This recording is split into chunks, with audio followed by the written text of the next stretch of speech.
जय श्रीमन नारायण। मैं मैथिली झा आप सभी के बीच में कार्तिक महात्म्य के 21वां अध्याय की कथा को लेकर के उपस्थित हूँ। कार्तिक मास की ढेर सारी शुभकामनाएं आप सभी को। मैं कामना करती हूँ कि आप सभी के घरों में सुख शांति समृद्धि बनी रहे। आइए कार्तिक मास के 21वां अध्याय की कथा को श्रवण करते हैं। नारद जी बोले, इस प्रकार गणों के वचन सुनकर और विस्मित होकर दंडवत करके धर्मदत्त बोला, सब मनुष्य यज्ञ दान तीर्थ तप से विपद नाशक विष्णु का आराधन करते हैं। उनमें विष्णु को प्रसन्न करने और सामीप्य दे क्या ऐसा कोई पूजन है जिसके करने से सब यज्ञादिक सफल हो जाए।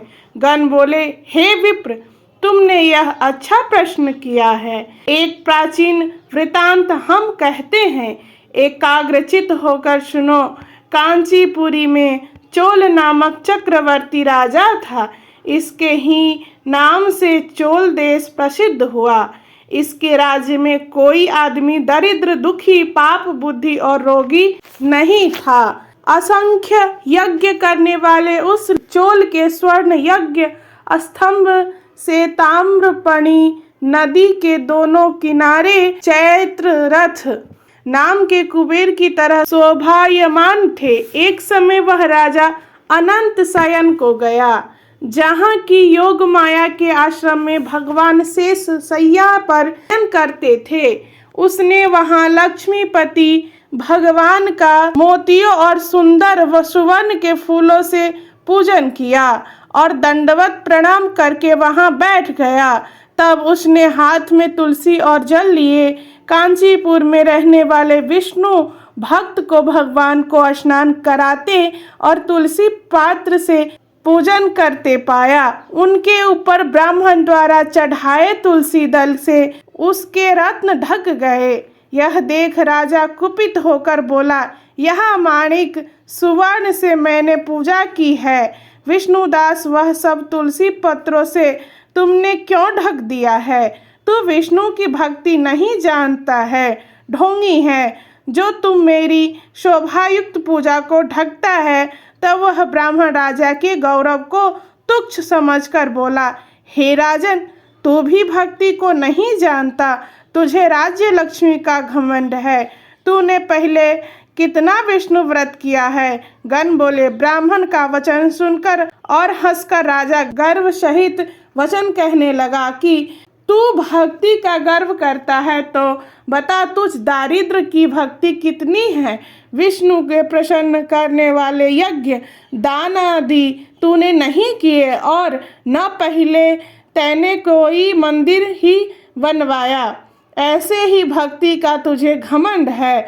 अब सब उपस्थित जन देखते रहो कि विष्णु मुझको दर्शन देते हैं कि इसको, तभी हम दोनों की भक्ति मालूम हो जाएगी।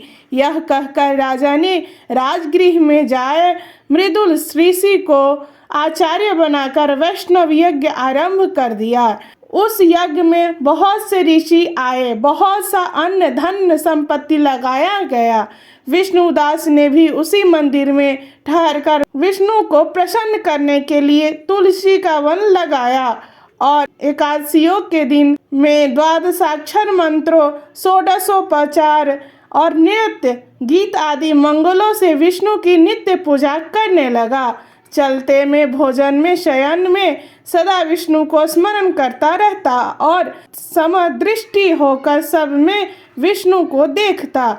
विष्णु की प्रसन्नता के लिए माघ एवं कार्तिक मास के विशेष नियम करके व्रत करने लगा और फिर उनके उद्यापन भी पूर्ण किए। इस समस्त इंद्रियों को वश में करके भगवान का आराधन करते हुए राजा चोल और विष्णुदास को बहुत समय व्यतीत हो गया। जय श्रीमन नारायण।